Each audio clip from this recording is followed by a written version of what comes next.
예배 광고입니다. 오늘은 매월 첫 주 온 가족이 함께 드리는 예배입니다. 온 가족이 함께 나와 예배 드리는 귀한 은혜의 주일 되시기 바랍니다. 21일 신약 성경 통독 특별 새벽 기도회가 10월 31일 월요일부터 11월 20일 주일까지 진행 중에 있습니다. 추수감사절 특별한 기도의 추수를 경험하시는 시간이 되시기를 바랍니다. 알림입니다. 겨울철 김장이 11월 12일 이번 주 토요일 오전 10시부터 있습니다. 수험생을 위한 기도 11월 17일 목요일 수능일에 시험을 보는 임원지 청년을 위해 기도해 주시기 바랍니다. 11월 19일 셋째 주 토요일에 교회 대청소가 있습니다. 추수감사주일 강단 장식을 목장별로 준비해 주시기 바랍니다. 서로 겹치지 않고 목장별 준비 내역을 확인할 수 있도록 목자님들께서는 예배실 뒤편에 비치된 안내지에 준비사항을 기재해 주시기 바랍니다. 2023년 중식 섬김에 뜻이 있으신 성도님들께서는 성함을 적어주시기 바랍니다. 우리 교회는 유튜브 채널을 운영 중입니다. 예배 및 신앙을 돌아보는 컨텐츠에 성도님들의 많은 이용 바랍니다. 아름다운 섬김입니다. 떡 제공의 이현우 성도님, 중식 봉사의 드림 목장입니다. 이번 주 생일을 맞으신 서광숙 권사님 생신을 축하드립니다.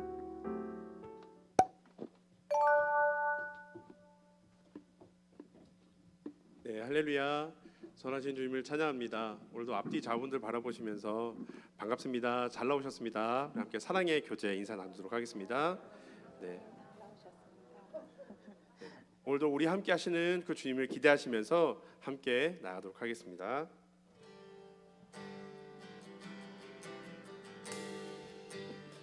하늘 영광 버리고 이 땅 위에 십자가를 지시고 퇴사했네. 무덤에서 일어나 하늘로 올리셨네. 주의 이름 높이리. 다시 한번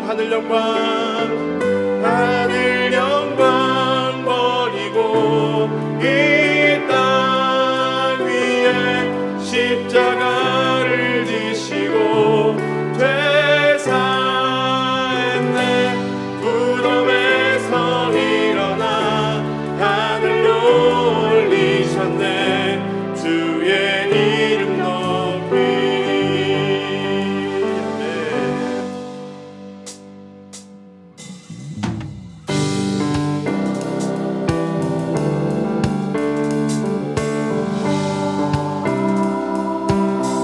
함께 주의 이름 높이며 주의 이름 높이며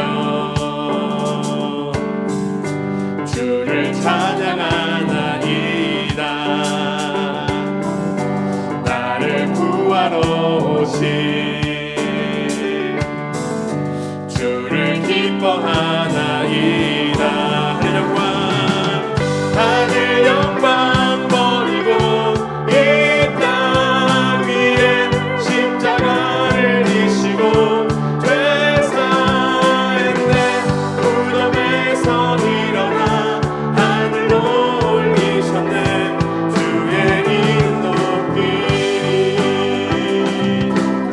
다시 한번 주의 이름 높이며 주의 이름 높이며 주를 찬양하나이다. 나를 구하러 오신 주를 기뻐하나이. 아멘. 하늘 영광 버리고 이 땅 위에 십자가를 지시고 퇴사했네. 무덤에서 일어나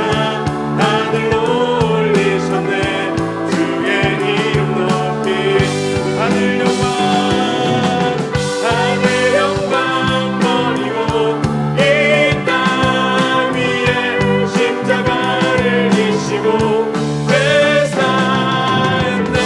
무덤에서 일어나 하늘로 올리셨네. 주의 이름 높이리. 하늘 영광 버리고 이 땅 위에 십자가를 지시고 죄사했네. 무덤에서 일어나 하늘로 올리셨네. 주의 이름 높이리. 다시 한번 하늘 영광 버리고 이 땅 위에 십자가를 지시고 죄사했네. 무덤에서 일어나 하늘로 올리셨네. 주의 이름 높이리. 아멘. 주님을 찬양합니다. 우리의 삶 가운데 함께 하실 주님, 우리의 삶에 한 걸음 한 걸음 발맞춰 줄 주님을 찬양하며 나아갑니다.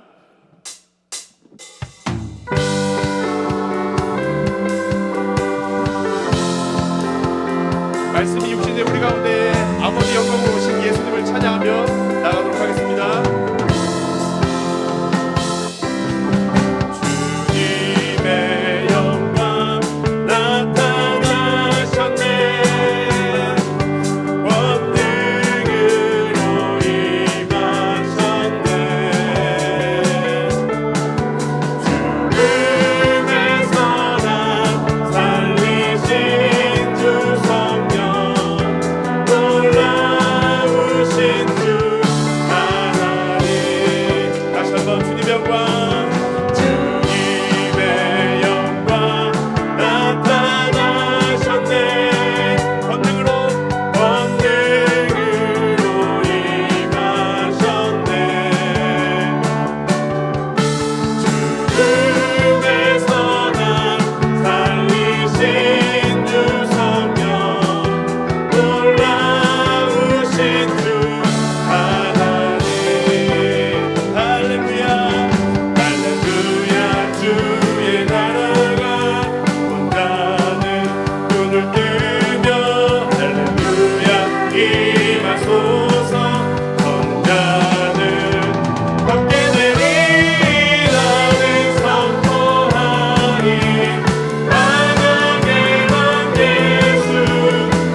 하소서. 저는 자는 받게 되리. 나는 선포하리. 만왕의 왕 예수 주의 나라 임하시네. 나는 선포하리. 나는 선포하리.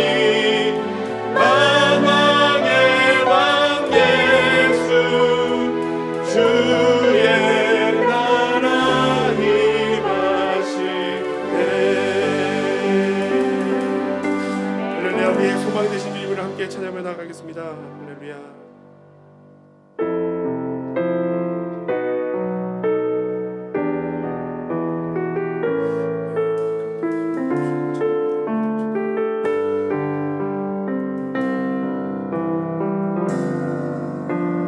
내 안에 가장 귀한 것 예수를 알미라.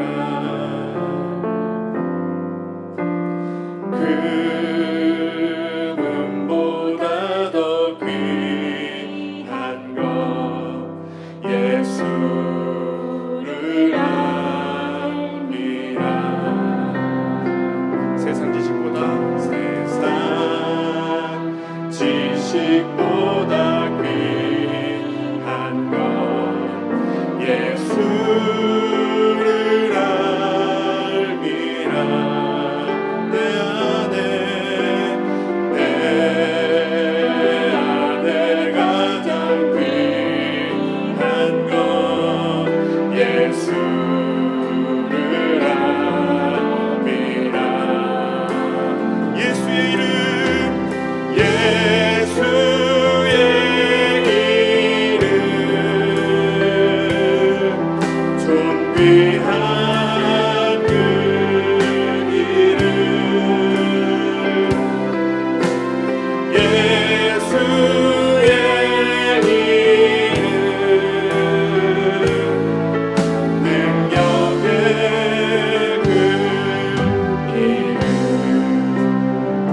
다시 한번 고백하겠습니다. 내 안에 가장 귀한 것,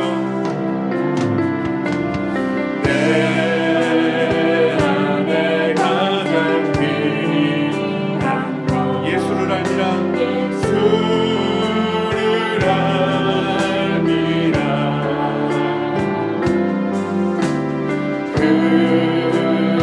금은보다 더 귀한 것 예수를 알미라. 세상 지식보다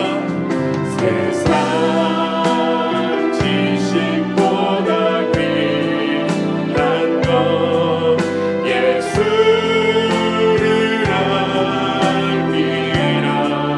내 안에 가장 귀한 것 예수를 알미라. 우리의 소망이 되신 이름 예수, 예수의 이름, 존귀한 그 이름, 예수의 이름,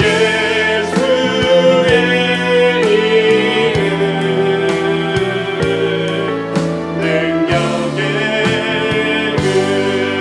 다시 한번 부탁하겠습니다. 예수의 이름,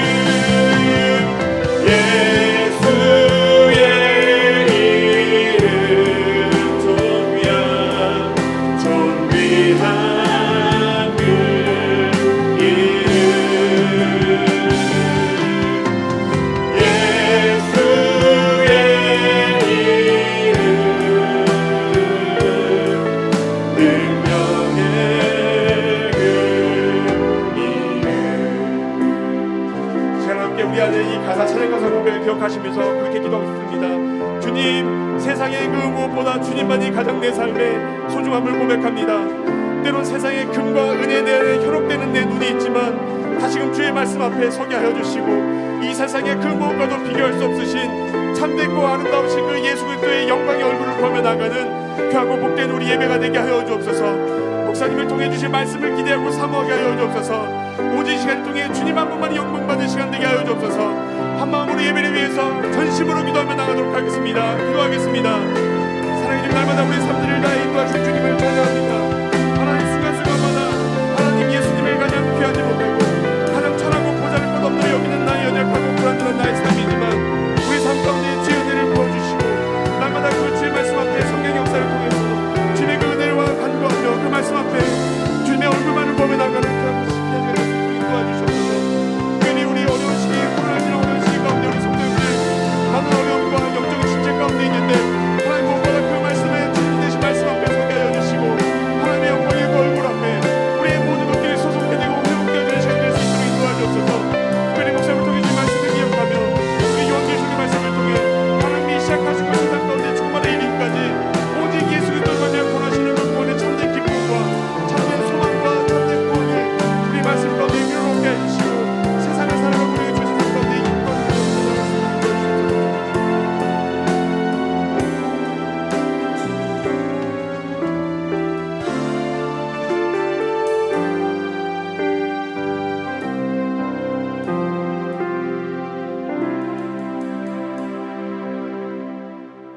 함께 기도 올리겠습니다.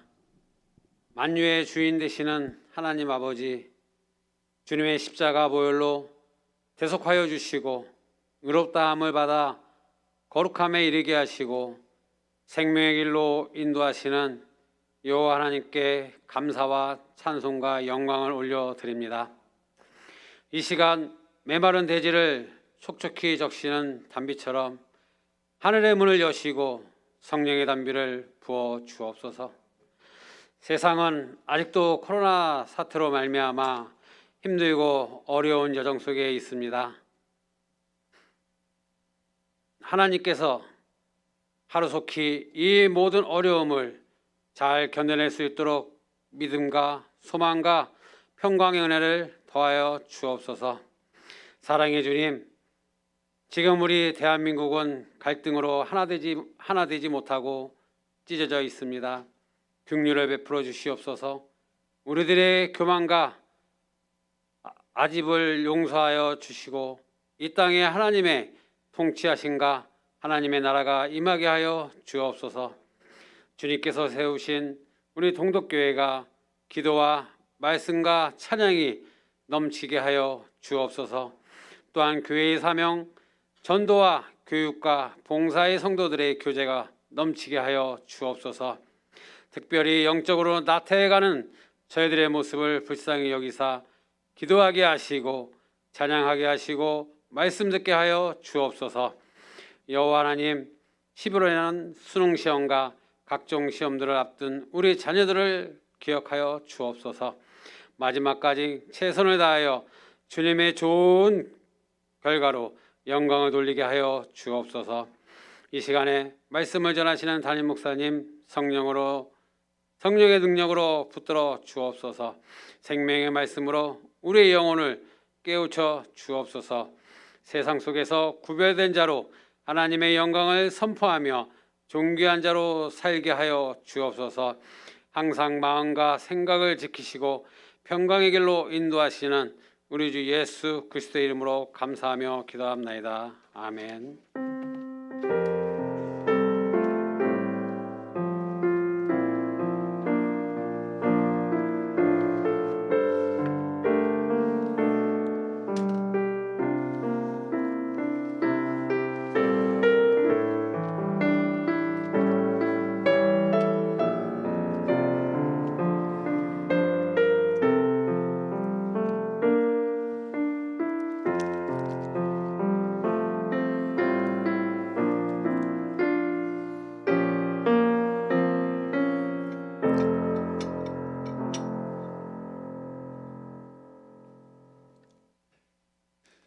저희 교회가 지금 추수감사절을 앞두고 특별 새벽기도회를 진행하고 있습니다. 신약 성경을 통독하는 그런 특별 새벽기도를 3주간 진행하고 있는데 이 3주 동안 여러분께서 기도의 제목을 정하시고 또 3주 동안 기도하시면서 우리가 기도의 추수를 거둘 수 있는 그런 시간을 준비했습니다.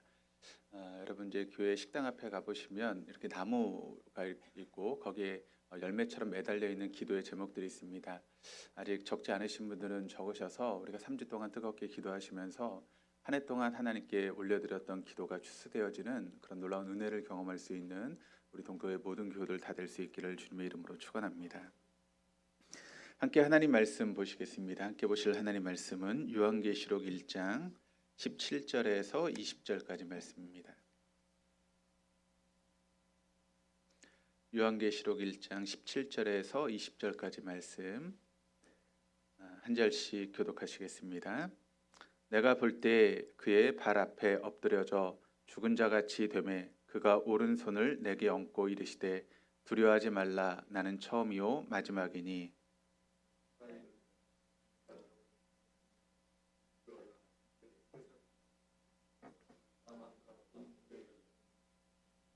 그러므로 내가 본 것과 지금 있는 일과 장차 될 일을 기록하라.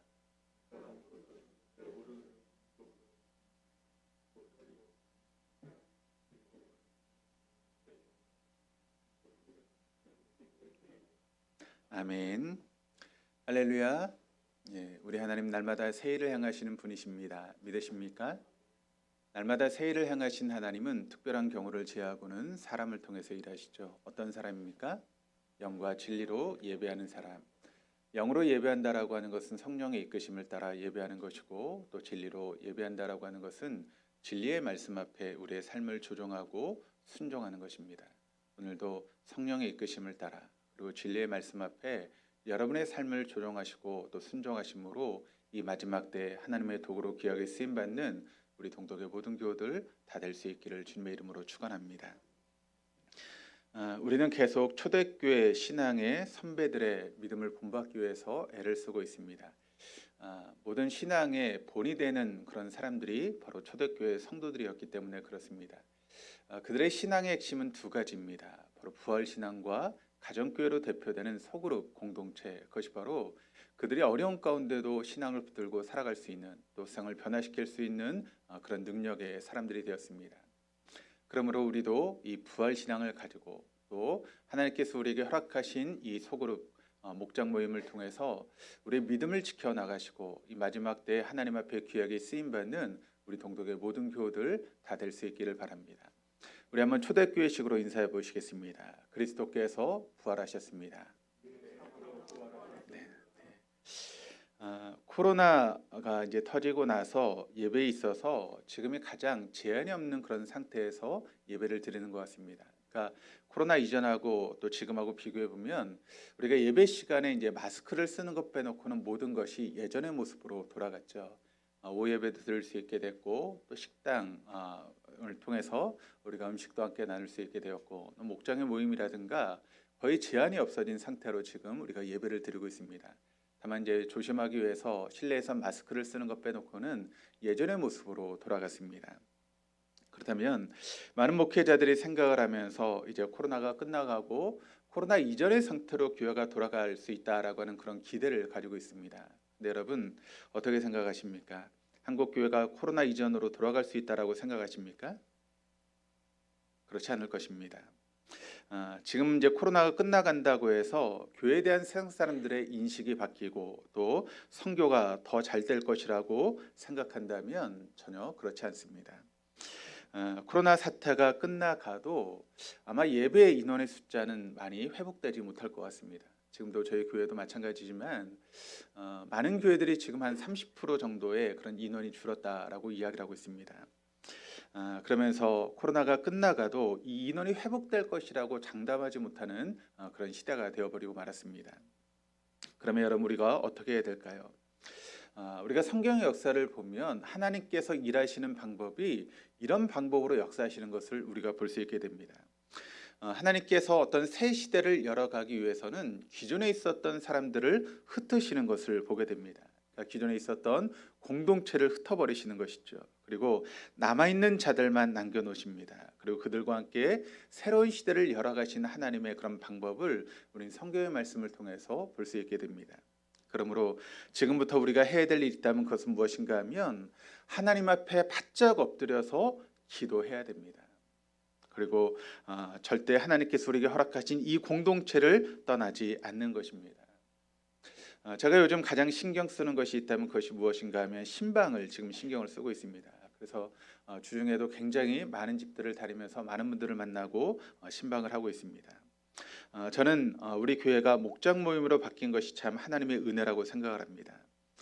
목장 모임을 통해 세워진 목자들이 여러분에게 맡겨진 목원들을 여러분 잘 지키시기를 바랍니다. 그 목원들을 세상에 빼앗기지 않고 지켜나가기 위해서 애를 쓰고 노력하시는 우리 목자들 다 될 수 있기를 주님의 이름으로 축원합니다.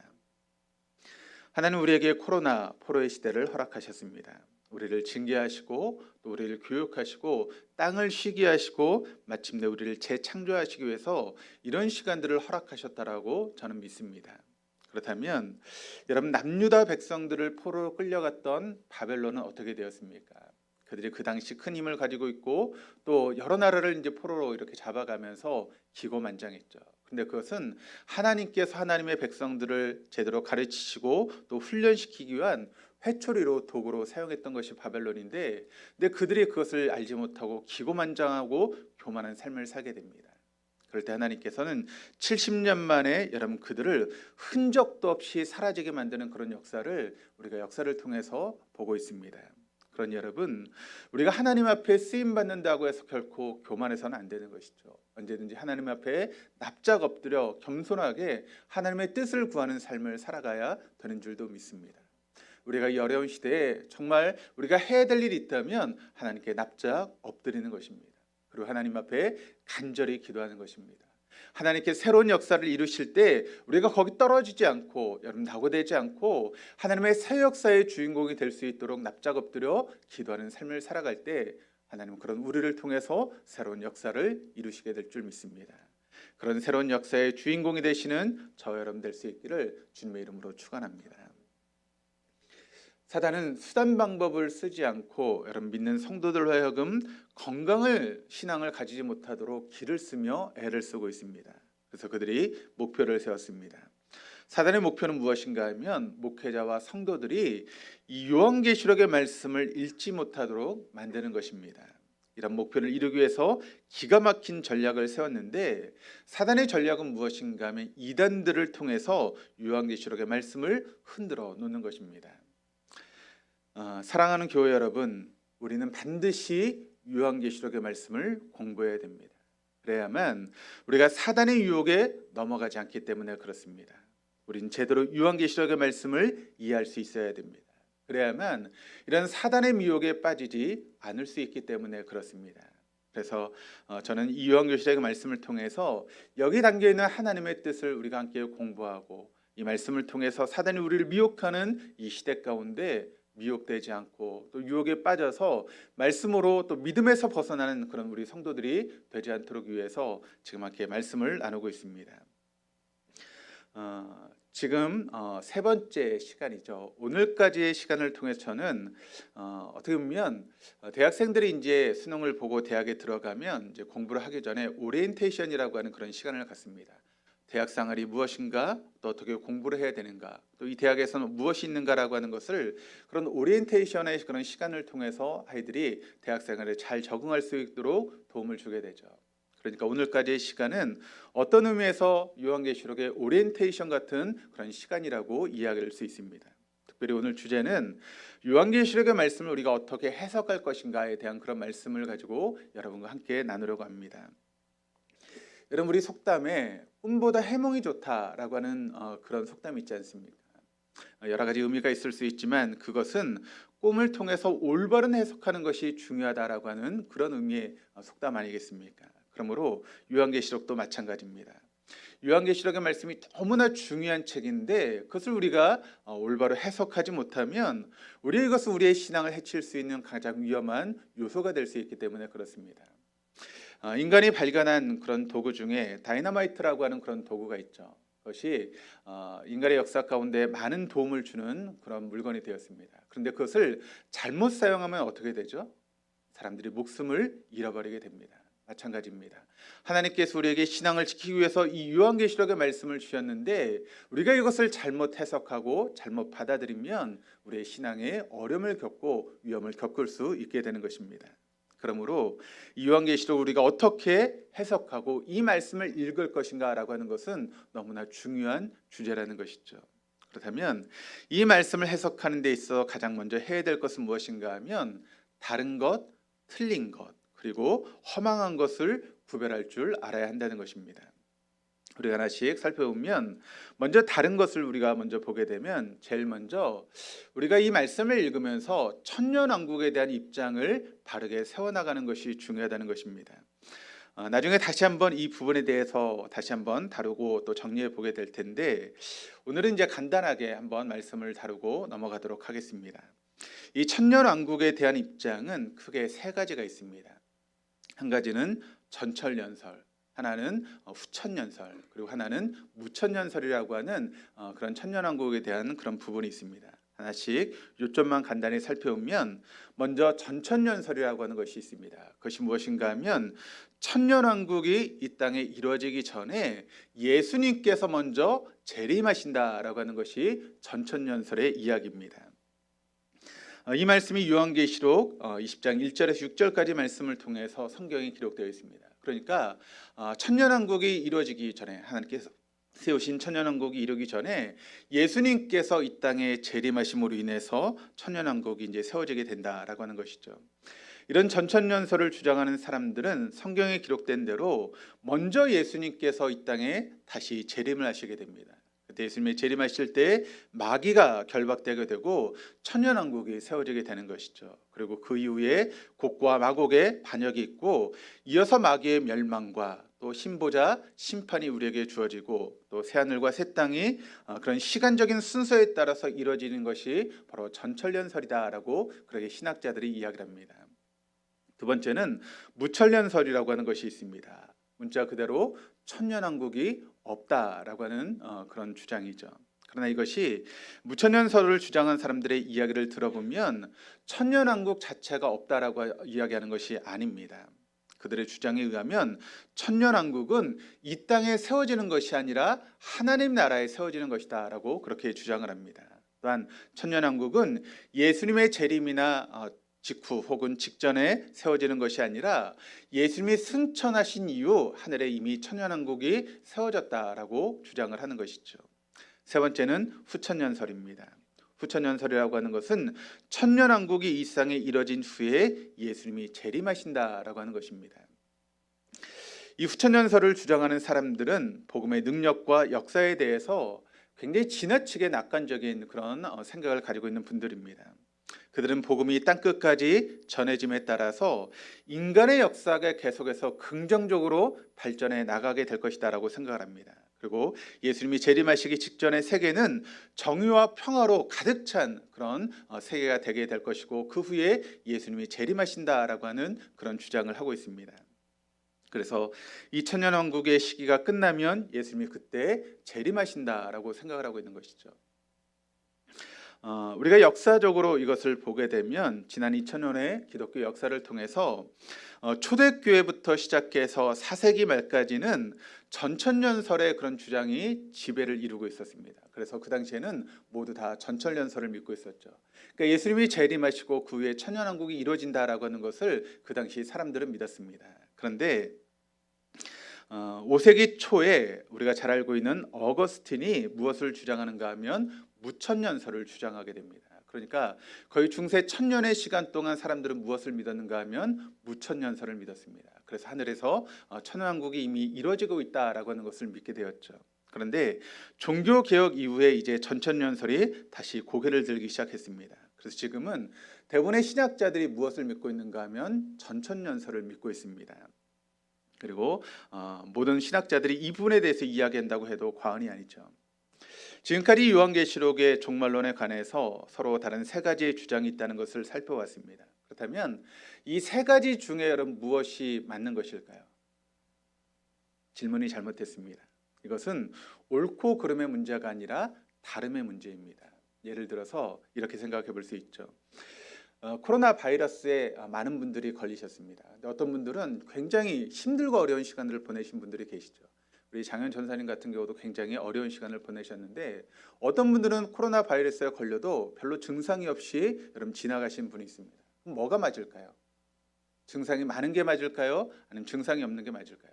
사람마다 틀리죠.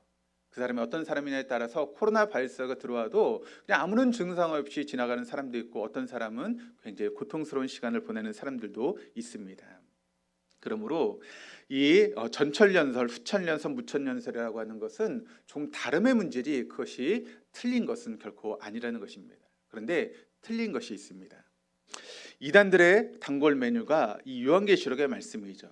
그래서 요한계시록을 자기 멋대로 해석하는 사람들이 바로 이단들입니다. 그래서 이단이라고 하는 말 자체가 여러분 어떤 뜻을 가지고 있습니까? 달을 이자에 끝단자를 쓰고 있지 않습니까? 그러니까 처음은 똑같은 것 같은데 마지막에 가면 다른 것이 바로 이단이라는 것입니다. 그래서 이단에 들어가서 우리가 그들의 이야기를 들으면 처음에는 교회와 똑같은 것 같습니다. 그런데 점점 깊어지면 깊어질수록 마지막에는 교회와 전혀 다른 방향으로 가 있는 이단이 되는 모습을 우리가 보게 됩니다. 우리가 요한계시록에 관련해서 크게 두 가지를 조심해야 되는데 하나는 기독론과 다른 하나는 예수님의 재림에 대한 그런 부분입니다.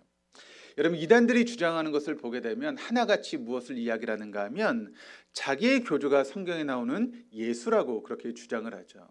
여러분 그것은 반드시 100% 거짓말입니다. 또 예수님의 재림에 대해서도 마찬가지입니다. 재림의 때에 대해서 언제 몇 월 며칠에 예수님께서 재림하신다라고 이야기하는 사람들이 우리 기독교 역사에도 많지 않았습니까? 그런데 여러분 그것은 100% 이단입니다. 왜냐하면 그 마지막 때는 누구도 알 수 없기 때문에 그렇습니다. 성경의 말씀을 보시면 마태복음 24장 36절 말씀을 이렇게 증거합니다. 그러나 그 날과 그 시각은 아무도 모른다. 하늘의 천사들도 모르고 아들도 모르고 오직 아버지만이 아신다.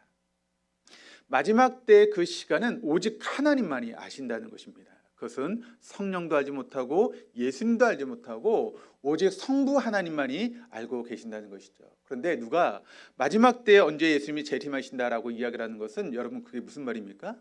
내가 하나님이다라고 하는 말과 똑같습니다. 그러므로 어떤 사람들이 주장할 때 언제 재림이 있다라고 이야기하면 그것은 100% 이단입니다. 거기에 결코 넘어가서는 안 되는 것이죠. 또 세 번째는 허탄한 것이 있습니다. 틀린 건 아니지만 좀 허탄한 것이 있다는 것이죠. 대표적인 것이 바로 세대주의 종말론이 그 대표적인 것이라고 이야기할 수 있습니다. 세대주의 종말론은 이단까지라고 우리가 이야기할 수는 없지만 정통 신학에서는 많이 떨어져 있는 것이 바로 세대주의 종말론입니다.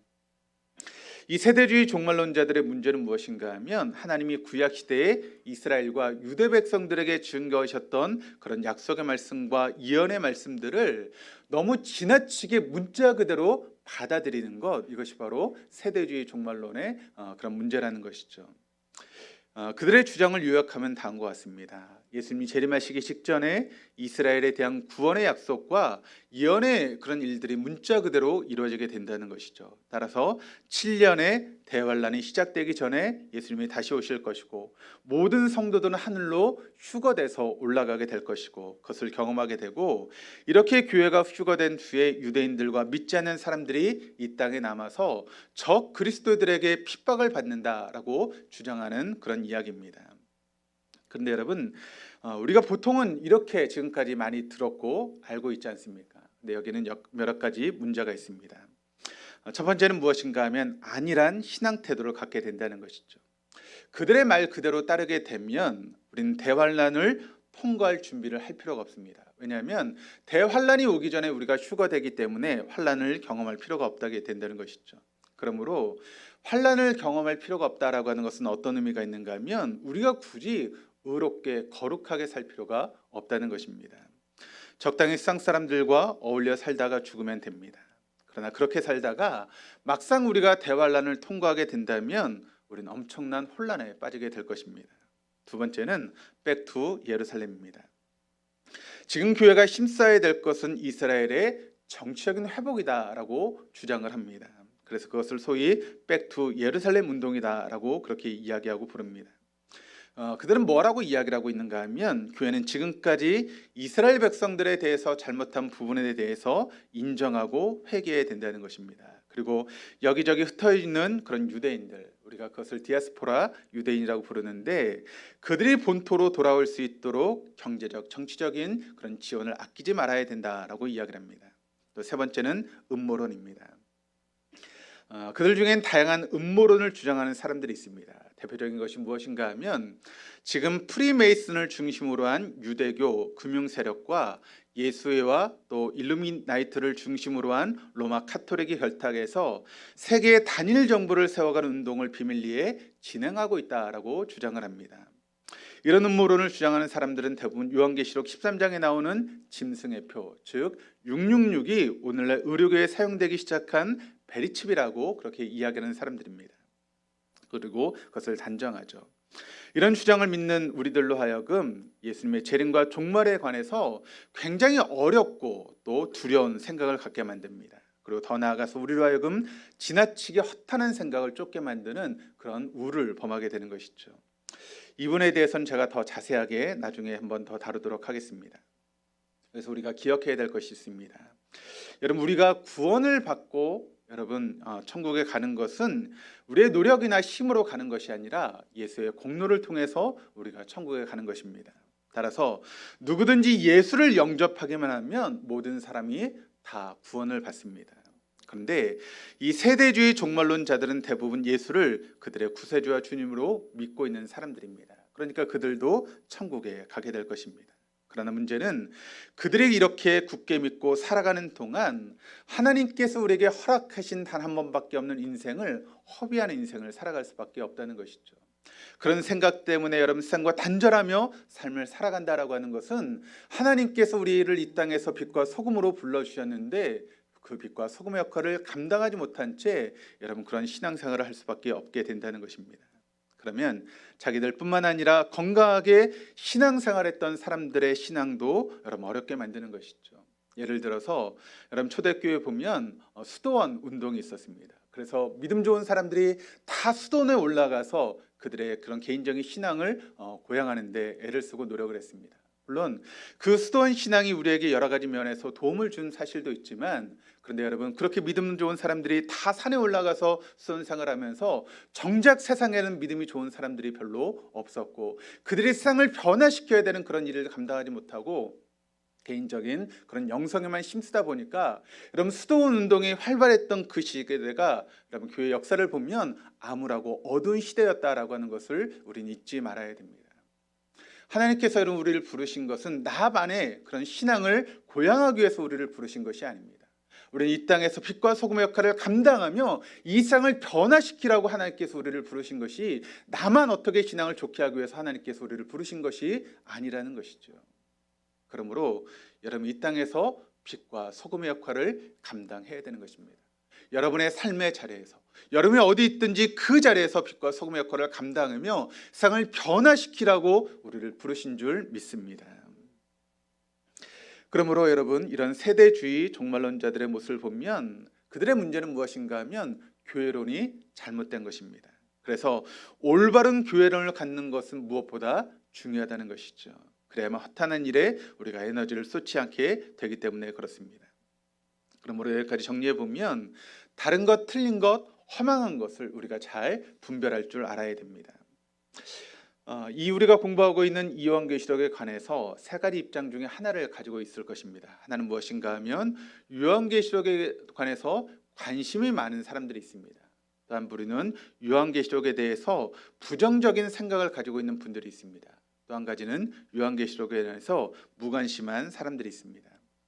이 세 가지 입장 중에 어떠한 입장이든지 간에 제가 이 요한계시록의 말씀을 다 마치고 나면 아마 여러분에게 참 유익한 시간이었다라고 그렇게 이야기하실 것입니다. 그리고 이 요한계시록의 말씀이 우리에게 너무나 유익한 시간이었다라고 여러분들은 그렇게 이야기하게 되실 것입니다. 그러므로 이 요한계시록의 말씀을 공부하는 것은 너무나 중요한 것이죠. 그런데 요한계시록에 관해서 관심을 가지고 계신 분들이 있다면 잘 들어보시기를 바랍니다. 그런 분들에게 꼭 당부하고 싶은 것이 있는데, 요한계시록을 개인적으로 공부하기 전에 먼저 스스로에게 다음과 같은 질문을 해보시기를 바랍니다. 첫 번째는 내가 천년왕국에 대해서 정확하게 이 천년왕국을 이해하고 있는가. 또 두 번째는 나는 이단을 분별할 줄 아는 그런 기준을 내가 가지고 있는가. 세 번째는 나는 세대주의 종말론에 관해서 정확하게 이해하고 있는가에 대해서 먼저 자신에게 질문해 보시길 바랍니다. 만일 이상과 같은 것에 대해서 정확한 이해가 없다면 요한계시록을 개인적으로 공부하는 것을 여러분 중단하시기를 바랍니다. 대신 제가 여러분들에게 도움을 드리겠습니다. 그렇게 하기 위해서 제가 요한계시록의 말씀을 준비하면서 많이 공부했고 또 앞으로도 계속 공부하면서 여러분에게 말씀을 증거하면서 요한계시록이 가지고 있는 정확한 의미가 무엇인지 함께 공부하고 이 말씀이 우리에게 어떤 신앙에 도움을 주는지를 여러분에게 알려드리겠습니다. 요한계시록의 말씀을 보면 유독 상징과 숫자가 많이 나오는 것을 여러분 보게 될 것입니다. 이것에 대한 바른 이해가 없으면 요한계시록 우리가 제대로 이해할 수 없는 것이죠. 평신도들이 요한계시록의 말씀을 읽으면서 어려워하는 부분들이 바로 이런 부분입니다. 너무나 숫자가 많고 어떤 상징력이 많기 때문에 그것을 받아들이고 이해하는 것이 어렵다는 것이죠. 그렇다면 이것을 우리가 어떻게 해석할 것인가? 기억해야 될 것은 무엇인가 하면 이 요한계시록의 말씀은 계시문학이다라고 하는 것을 우리가 알아야 됩니다. 그러니까 요한계시록에 나오는 숫자들 또 어떤 상징들은 어떤 개념을 설명하는 코드로서 이 말씀이 기록된 것이지 문자 그대로 우리가 받아들이면 이 말씀을 이해하는 데 어려움을 당하게 된다는 것입니다.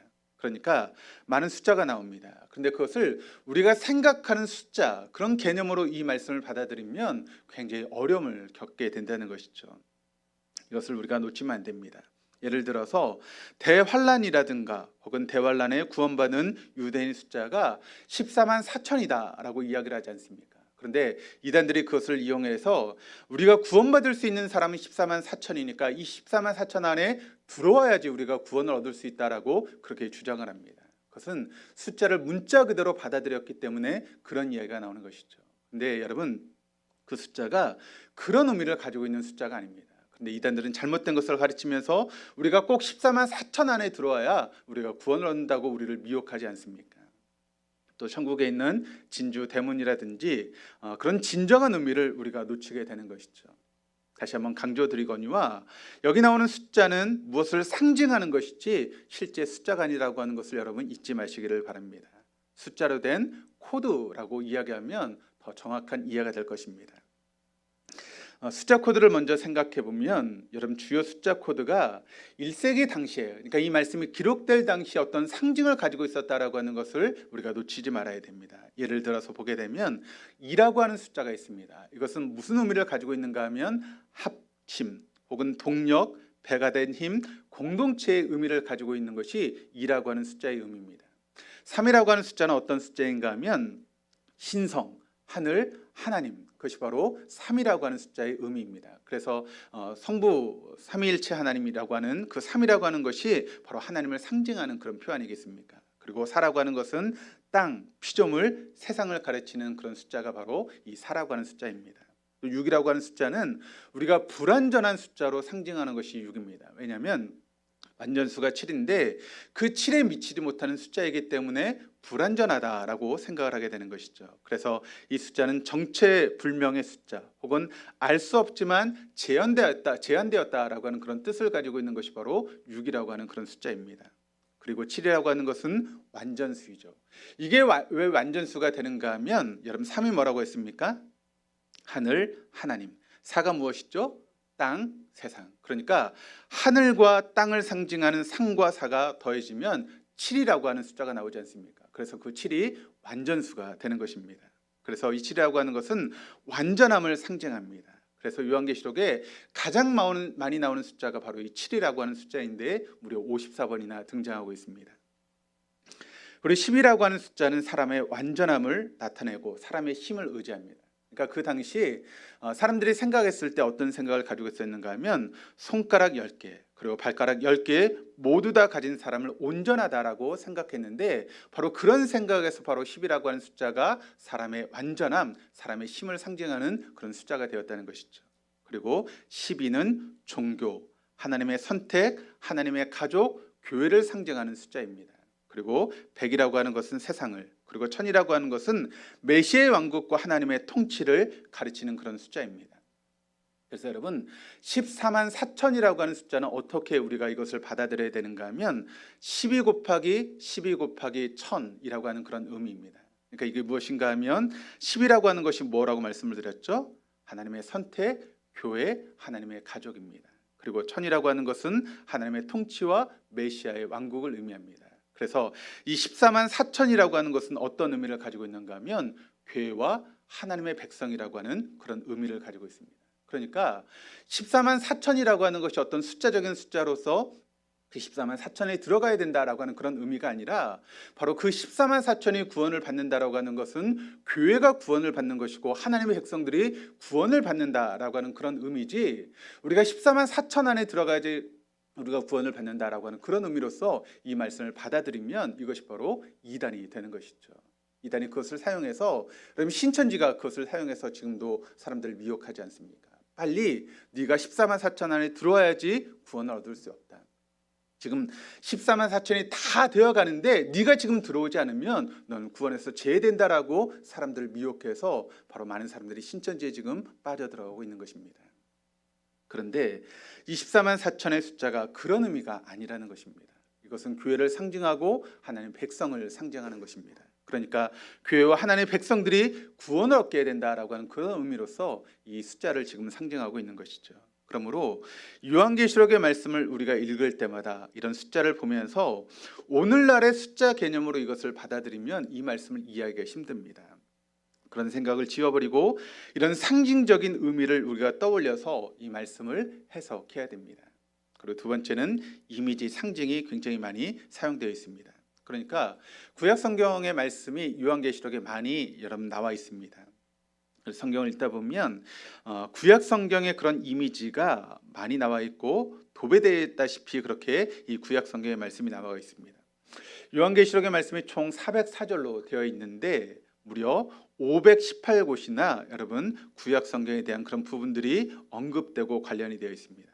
보게 되면 주로 출애굽기, 시편, 이사야, 에스겔, 다니엘 등 그 내용이나 이미지가 이렇게 많이 사용되어서 요한계시록이 기록되어 있는데, 그렇다고 해서 거기서 말한 뜻이 다 그대로 옮겨지는 것은 아니고 어떤 메시지를 전달하는 그런 과정으로서 이런 이미지를 사용해서 성도들에게 지금 알려주고 있는 것입니다.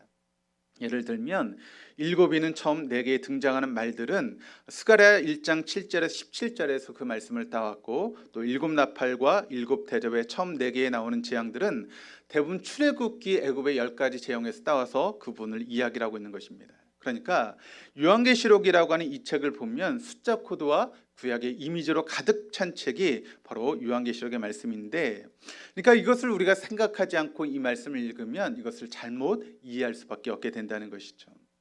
그래서 계시문학을 해석하기 어려운 이유는 전체 내용을 코드로 도배하다시피 했기 때문에 그것을 이해하는 것이 어렵다는 것입니다. 그렇다면 여기서 우리가 질문할 수 있죠. 왜 사도 요한은 이런 코드를 사용해서 이 요한계시록의 말씀을 여러분 기록했던 것일까요? 좀 쉽게 풀어서 우리가 잘 알아들을 수 있게 말씀을 기록하면 참 좋았을 텐데, 왜 사도 요한은 이런 숫자 코드나 여러 가지 이미지를 사용해서 이 요한계시록의 계시문학을 기록하고 있는 것일까요? 그 이유는 바로 이렇습니다.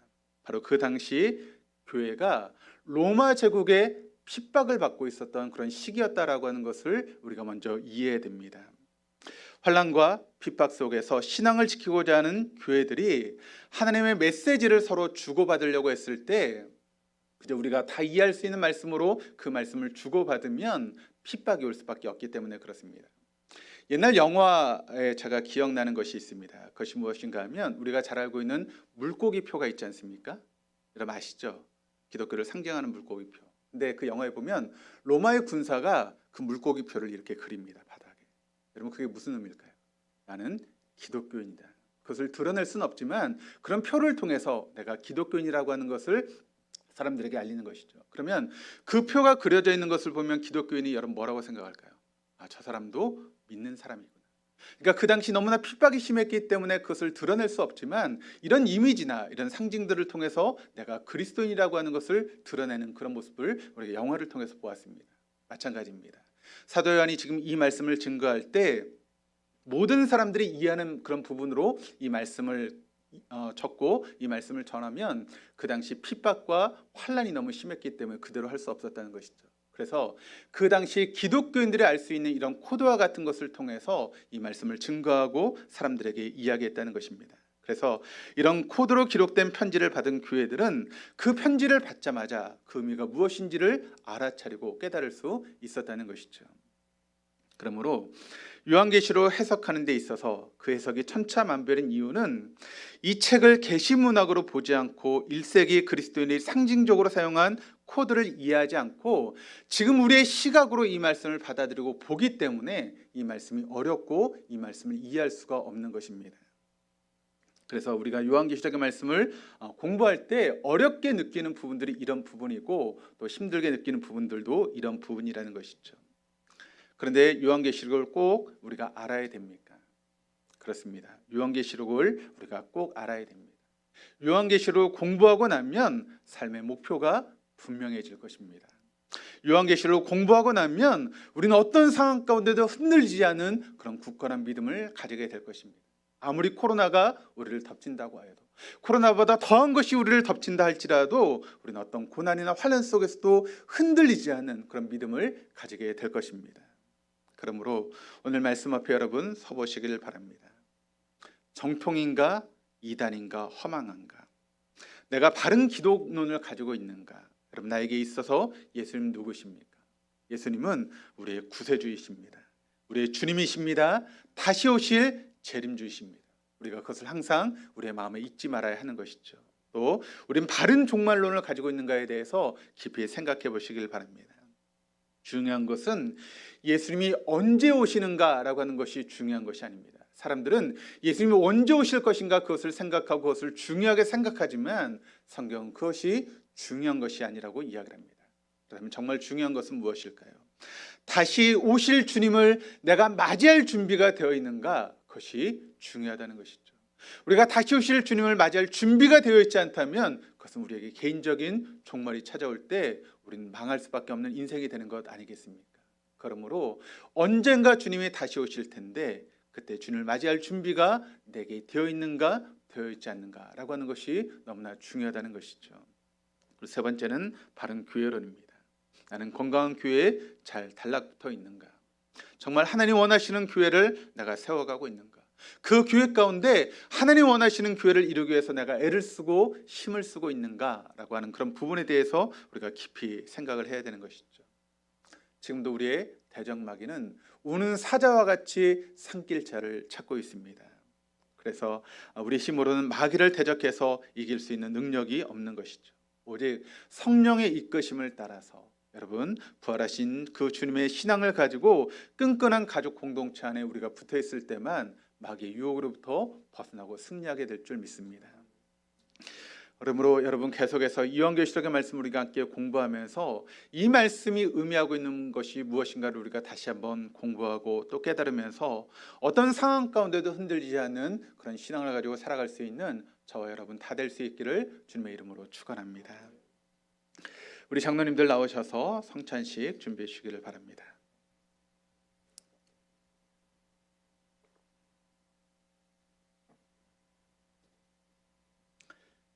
잠시 눈을 감으시겠습니다. 이제 조용히 기도하시면서 오늘 각자에게 들려주신 레마의 말씀을 붙잡고 하나님 앞에 나아가시기를 바랍니다.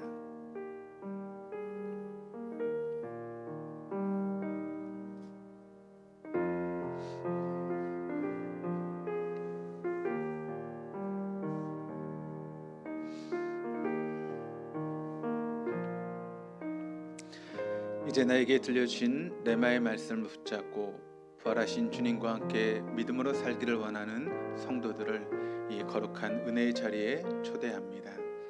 이 시간 찬송가 218장 오 나의 주님 친히 배우니 우리 1절 3절 함께 찬양하시면서 떡을 받으시겠습니다.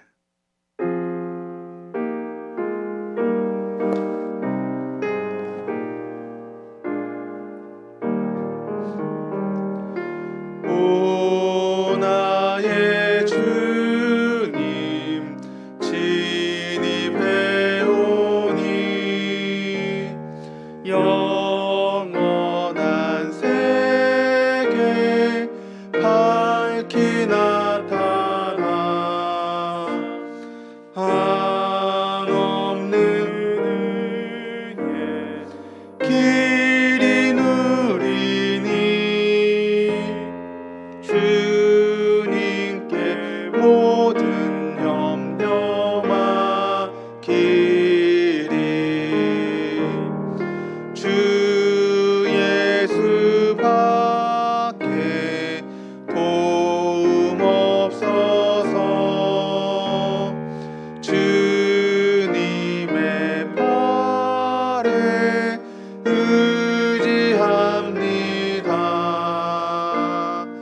주 권능으로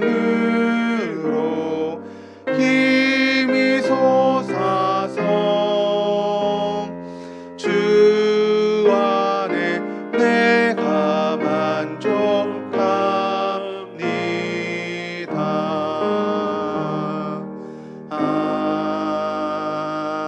아멘.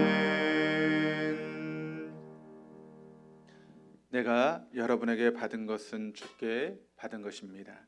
주 예수께서 잡히시던 밤에 떡을 들어 축복하시며 말씀하셨습니다.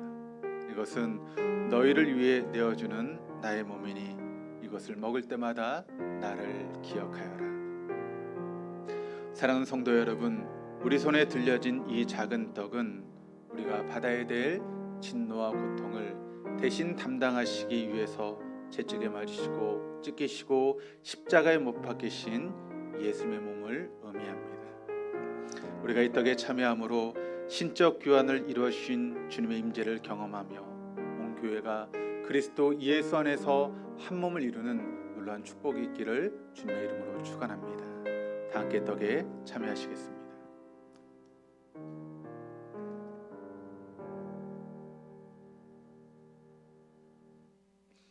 주의 보좌로 나아갈 때 찬양하시면서 잔을 받으시겠습니다.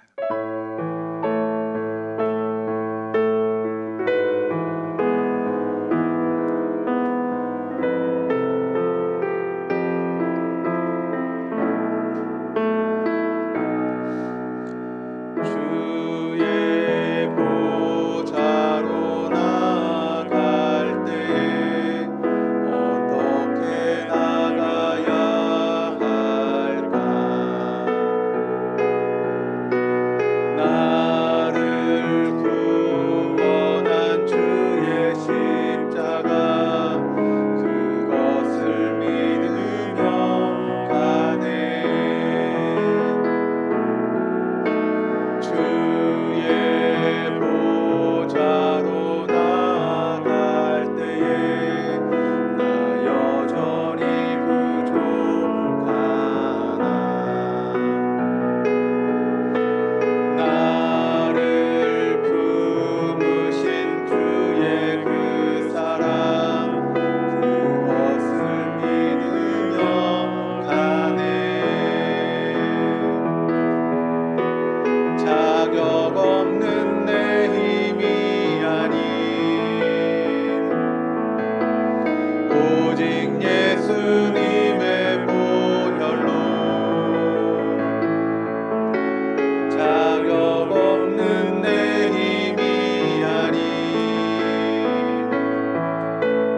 오직 예수님의 보혈로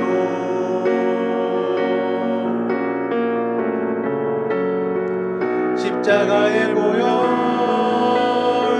완전하신 사랑 힘입어 나갑니다.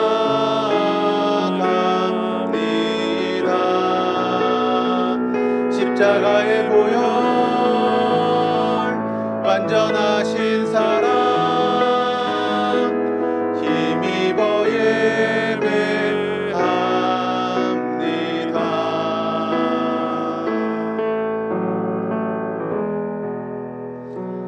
식사 후에 또 잔을 들고 말씀하셨습니다. 이것은 죄 사함을 얻게 하려고 흘리는 나의 피니 이것을 마실 때마다 나를 기억하여라. 사랑하는 성도 여러분, 우리 손에 들려진 이 포도주는 우리를 죄에서 구원하셔서 우리를 그리스도의 정결한 신부가 되게 하시고 마지막 때에 다시 오셔서 우리를 어린 양의 혼인잔치에 데려가게 하실 예수님의 거룩한 보혈을 의미합니다. 이 잔을 믿음으로 받아서 이제부터 영원한 하나님 나라에 대한 소망을 가지고 부활하신 예수님과 동행하며 삶을 살아가시는 우리 동독의 모든 교우들 될 수 있기를 주님의 이름으로 축원합니다. 다 함께 잔에 참여하시겠습니다.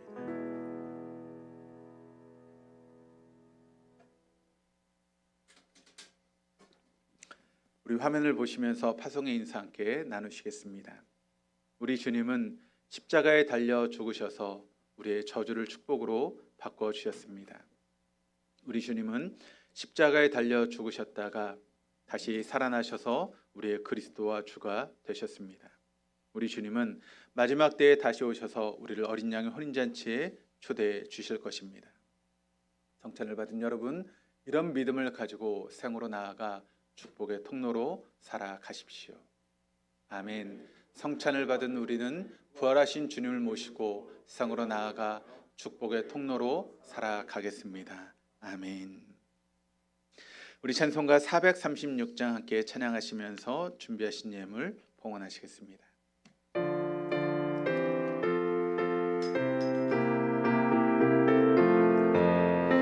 나 이제 주님의 새 생명 얻은 몸, 옛 것은 지나고 새 사람이로다.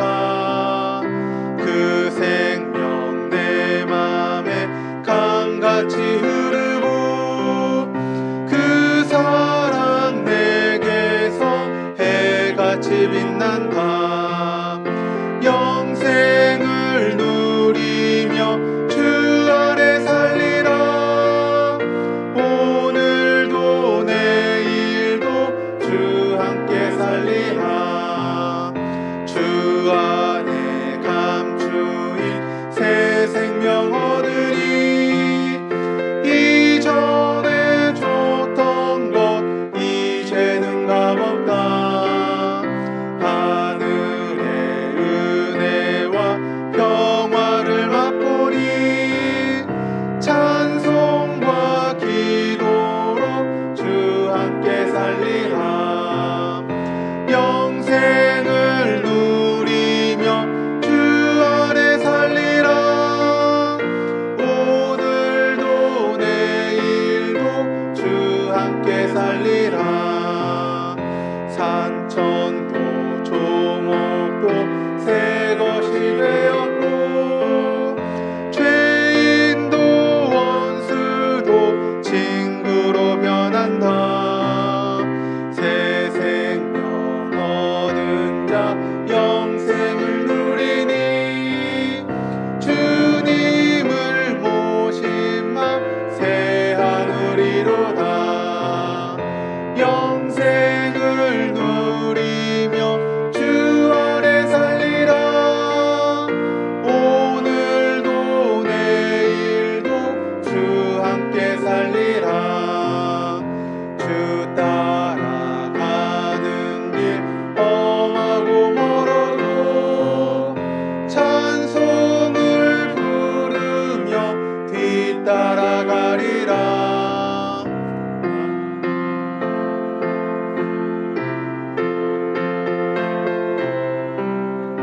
날마다 섬기며 주 함께 살리라. 영생을 누리며 주 안에 살리라. 오늘도 내일도 주 함께 살리라. 드린 예물을 위해서 기도하시겠습니다. 활기찬 생명의 능력을 거저주시기를 기뻐하신 하나님 아버지, 아침부터 저녁까지 하늘 양식으로 살게 하시고 순간순간마다 주님과 함께하는 즐거움을 내려주신 귀한 사랑과 은혜를 감사드립니다. 오늘도 말씀대로 주님의 은혜에 감사하며 온몸과 마음으로 예물을 드립니다. 소득의 11조를 구별하여 주님 앞에 드립니다. 주님이 약속하신 대로 누르고 흔들어 넘치도록 우리를 채우시는 하나님 놀라운 은혜가 우리에게 있을 수 있도록 인도하시고, 아직 믿음이 적어 11조를 하지 못하는 성도들에게 귀한 믿음을 허락하여 주셔서 하나님 약속의 복을 누린데 부족함이 없는 우리 모든 귀한 성도들 다 되게 하여 주옵소서. 또 주일헌금과 주정헌금, 또 성경금과 건축헌금, 또 구제헌금과 장학헌금, 여러 가지 명목으로 주님 앞에 예물을 드리는 손길마다 그들에게 다음이 없는 하나님의 복과 은혜가 넘치게 하시고, 또 우리의 물질이 있는 곳에 우리의 마음이 있다라고 말씀하신 주님, 하나님 우리의 물질이 하늘에 쌓이게 하시고 그럴 때 30배, 60배, 100배의 풍성함으로 우리의 삶 가운데 열매 맺게 하시는 하나님의 놀라운 사랑을 경험하게 하여 주시옵소서. 오늘도 이 시간 교회를 위해서 여러 가지 모양으로 수고하고 애쓰는 손길들이 있습니다. 하나님 교회 처소처소에서 아버지 하나님 이름도 없이 빛도 없이 수고하는 모든 교우들에게 그들이 수고한 대로 갚으시는 하나님의 복과 은혜가 넘치게 하여 주시옵소서. 또 함께 예배를 드려야 되지만 여러 가지 사정으로 함께 하지 못하는 교인들이 있습니다. 어디 있든지 이 자리를 기억하고 함께 모여 예배할 수 있는 놀라운 은혜 일어날 수 있도록 인도하여 주시옵소서. 아버지 하나님 이 시간 또 간절히 바라고 원하는 것은 한 주간의 삶을 하나님 인도하여 주셔서 우리의 삶이 하나님의 인도함을 받는 복된 삶이 되게 하시고 세상에서 아버지 한 찌질이 같은 인생이 아니라 아버지 초대교회 성도같이 세상에 감당할 수 없는 삶을 살아갈 수 있는 우리 동독의 모든 교우들 다 되게 이끌어 주시고 인도하여 주시옵소서. 이 시간 함께 기도하실 때 아프신 분들은 아프신 곳에 손을 얹으시고 또 여러 가지 문제를 가지고 나오신 분들은 가슴에 손을 얹고 믿음으로 기도하시겠습니다. 사랑의 하나님 아버지, 이 시간 우리를 사랑하셔서 주의 전으로 인도하시고 또 이 기도의 시간을 통해서 우리에게 놀라운 치유의 역사를 베풀어 주심을 믿습니다. 우리를 사랑하신 하나님, 이 시간 하나님의 임재로 우리를 덮어 주옵소서.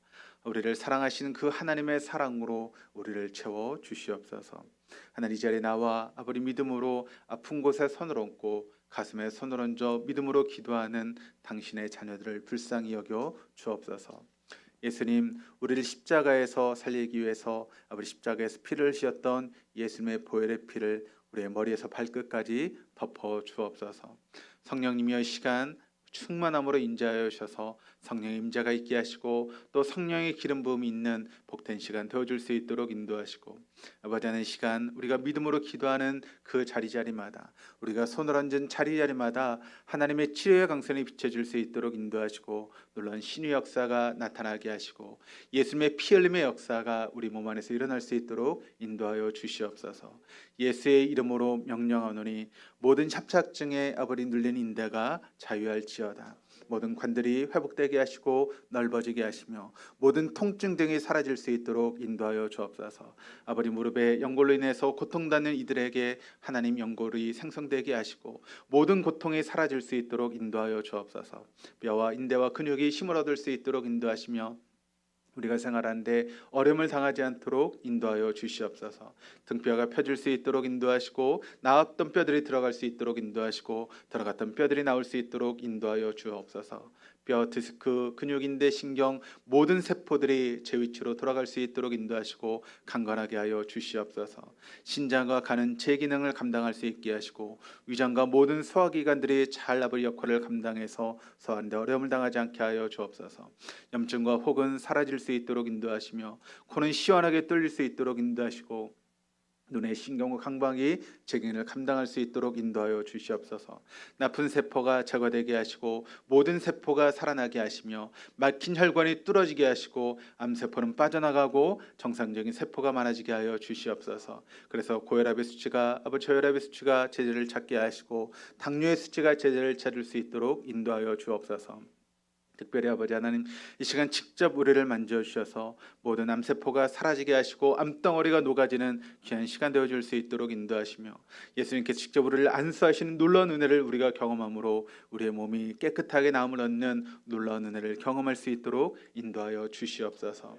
이 시간 또 아버지 여러 가지 문제를 가지고 주님 앞에 나와 믿음으로 기도합니다. 내 힘으로 감당할 수 없는 인생의 무거운 짐들이 우리 안에 있습니다. 가정의 문제, 직장의 문제, 사업의 문제, 건강의 문제 뭐 하나 내 힘과 능력으로 해결할 수 없는 그런 문제들입니다. 수고하고 무거운 짐진 자들아 다 내게로 오라. 내가 너희를 쉬게 하라고 말씀하신 주님, 이 시간 우리가 지고 가며 힘들어한 모든 문제들을 이 시간 주님 앞에 다 내려놓습니다. 주님만이 주실 수 있는 평안이 우리의 삶 가운데 임재할 수 있게 하시고 우리의 삶의 문제를 해결하시고 풀어나가시는 하나님의 은혜를 경험할 수 있는 우리 동독의 모든 교우들 다 되게 하여 주옵소서.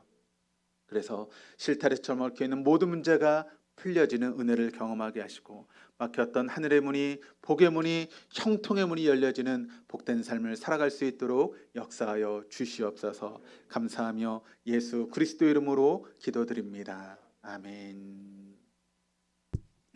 이 시간 다 일어나셔서 우리 파송의 찬양 함께 찬양하시겠습니다.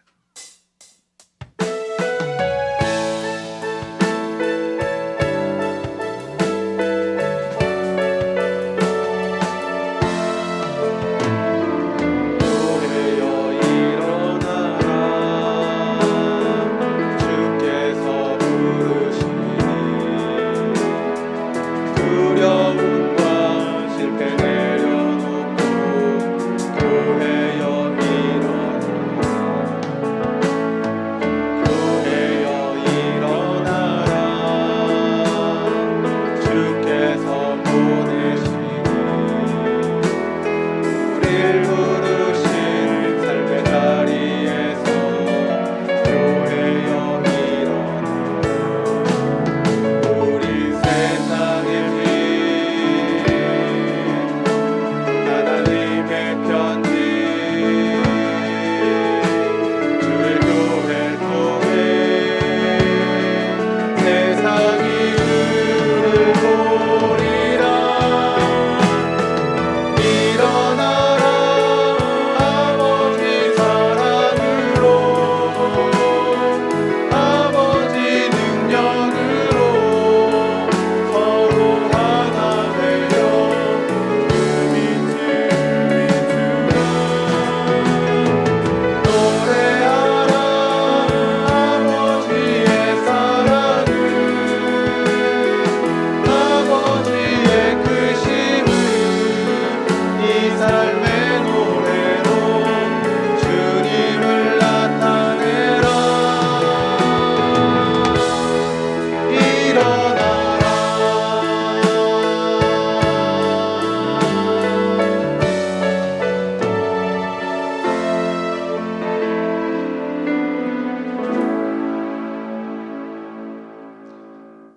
지금은 우리 주 예수 그리스도의 은혜와 아버지 하나님의 무한하신 사랑하심과 성령님의 교통하시며 내주하심이 이제 요한계시록의 말씀을 공부하며 사단의 유혹과 미혹에 빠지지 않기를 다짐하는 우리 동도의 교우들과 그 가정과 하시는 모든 일들 위해 지금부터 영원토록 함께 하시기를 간절히 축원하옵나이다. 아멘.